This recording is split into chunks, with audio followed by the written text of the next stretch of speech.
আজকের captain's card handover প্রোগ্রামের সম্মানিত হোস্ট আমাদের সকলের প্রিয় এবং সকলের জনপ্রিয় ধারাভাষ্যকার সমন্বয় ঘোষ আমাদের সাথে উপস্থিত আছেন। ভাইয়া কেমন আছেন? ভালো আছি, আপনি কেমন আছেন? আলহামদুলিল্লাহ ভালো আছি। আজকের প্রোগ্রামটা নিয়ে কিছু কথা।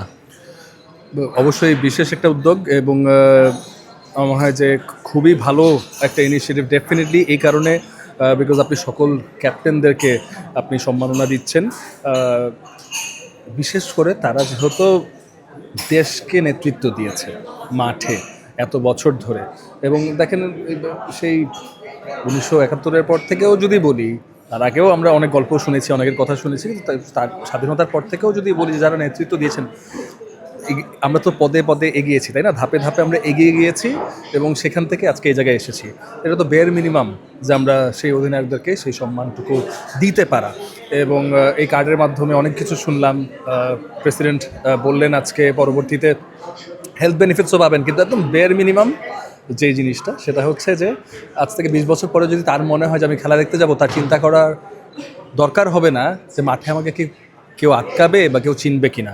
এটা এটা আসলে হওয়া উচিত, খুবই বেসিক পাওয়া, কিন্তু সব কিছু মিলিয়ে ধরলে এটাও একটা বড় পাওয়া। খুবই ইমোশনাল একটা মোমেন্ট। আপনিও বলছিলেন যে আপনিও ইমোশনাল হয়ে যাচ্ছেন যে যখন আপনি উপস্থাপন করছেন, এক একজনের নাম প্রেজেন্ট করছেন, একের পর এক বাংলাদেশি প্লেয়ারদের নাম অ্যানাউন্স হচ্ছিল। তো এই যে ইমোশনটা, এই যে ক্রেজিনেসটা, সো ওভারঅল সবাই ছিল মোটামুটি। আজকে তামিম ইকবালের নেতৃত্বে এইটা মূলত হয়েছে, তিনি অ্যাডহক কমিটির প্রধান হওয়ার পরে। এখানে সাকিব আল হাসান, তামিম, মাশরাফি বিন মুর্তজাকে মিস করেছেন কিনা? নিশ্চয়ই করেছি। আমার মনে হয় আমি যদি মিস করার প্রশ্ন হয়ে থাকে, প্রত্যেকজন অধিনায়ককেই আমরা মিস করেছি। তারা সবাই যদি থাকতে পারতো তাহলে তারও ভালো হতো, তাই না? কিন্তু এটার ভালো সাইড হচ্ছে যেহেতু এটা শুরু হয়েছে, এরকম একটা উদ্যোগ নেওয়া হয়েছে, একটা ভালো শুরু হলো। আমি নিশ্চিত যে পরবর্তীতে দেখা যাবে যে এরকম ক্যাপ্টেন্সদেরকে নিয়ে হয়তো আরও কিছু মিলন মেলা করা হবে। আমরা যতদিন তাদেরকে পাবো ততদিনই তো চেরিশ করা উচিত, তাই না? আমরা ওটাও হতে চাই না যে চলে যাওয়ার পরে মনে করছি যে আহা। সো যতদিন যারা আছেন। বাবা, এত এনার্জি কই পাও? এই পাওয়ার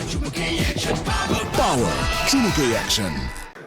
তাছাড়া আমরা বিভিন্ন দেশে দেখি যে বিভিন্ন লিজেন্ডারি প্লেয়ারদের নামে আসলে স্ট্যান্ড করা হয় কিংবা স্টেডিয়াম করা হয়। এই উদ্যোগটা আসলে বাংলাদেশি ক্রিকেটে নেওয়া উচিত কিনা? কেন নয়, কেন নয়? নিশ্চয়ই নিশ্চয়ই নিশ্চয়ই। মানে দেখেন, করার অনেক কিছু আছে এবং এটাও আমি নিশ্চিত যে তার মধ্যে একটি, কিন্তু সেই সাথে একটা ভালো হচ্ছে, সেটাকেও আমরা সাধুবাদ জানাই এবং আশা করি এই উদাহরণ ধরে যে সামনে নিশ্চয়ই আরও ভালোই হবে।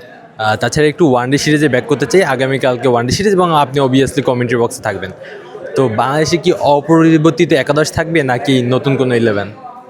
এটা যদি এখন আমি জানি, বলা তো পরের কথা, এটা যদি আমি জানি তাহলে সমস্যা। হ্যাঁ, খেলা যেহেতু আগামীকালকে, দেখেন এই যে আপনি যে বললেন যে আমি নিশ্চয়ই কালকে থাকবো, এটা যে আপনি জানেন, এটা তাহলে আপনি আমাকে এরপর থেকে জানাই, কিন্তু একাদশে কে কে থাকবে এটা আমি আসলে এখন জানি না, তাই বলতেও পারছি না। তো ওভারঅল সিরিজ নিয়ে এক্সপেকটেশন কেমন? এক্সপেকটেশন সবসময় পজিটিভ, সবসময় ভালো খেলা দেখতে চাই এবং নিজেদের দলের সেরা খেলাটা দেখতে চাই। এই কারণে যে আপনার সেরাটা দেওয়ার পরেও যদি প্রতিপক্ষ আপনাকে হারিয়ে দেয়, তাহলে তার প্রতিও আপনার একটা সম্মান আসবে যে আচ্ছা আসলেই ভালো খেলেছে। তাছাড়া 2015 সালের বিশ্বকাপে বাংলাদেশ কোয়ার্টার ফাইনাল খেললো। তারপর মোটামুটি সবার একটা এক্সপেকটেশন যে 19 সালের বিশ্বকাপ বাংলাদেশ বেটার কিছু করবে, 23 সালে আরও বেটার করবে। বাট আনফর্চুনেটলি 19 সালে বাংলাদেশ একটা ভালো বিশ্বকাপ ক্যাম্পেইন শেষ করতে পারলো না। 2023 সালের বিশ্বকাপকে আসলে বাংলাদেশের ইতিহাসের one of the worst world cup ধরা হয়। 27 সালের বিশ্বকাপ, আর একটা বিশ্বকাপ দরজায় করানো আছে। এটা নিয়ে আসলে কেমন এক্সপেকটেশন, কেমন পরামর্শ, বাংলাদেশের ওভারঅল টিমটাকে কীভাবে দেখছেন? প্রথমে যদি খুব আগের কথায় বলি, 15 বিশ্বকাপেও আমার সৌভাগ্য হয়েছিল গিয়ে খেলা দেখার, এবং আসলেই আমার মনে হয় 12 থেকে 19-20 পর্যন্ত আমাদের একটা গোল্ডেন পিরিয়ড ছিল। 1900 যখন মাশরাফির নেতৃত্বে ইউকেতে বাংলাদেশ খেলতে গেল, তখন কিন্তু অনেক আশা ছিল।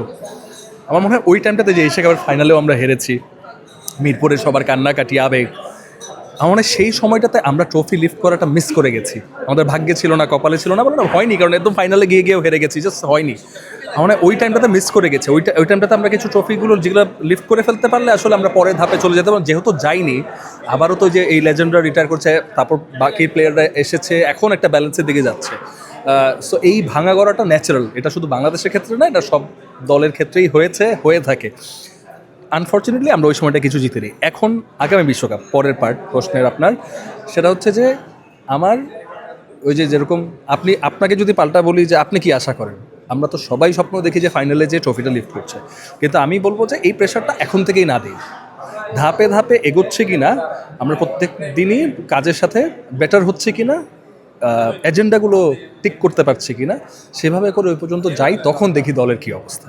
আচ্ছা ভাই, অসংখ্য ধন্যবাদ আমাদেরকে সময় দেওয়ার জন্য।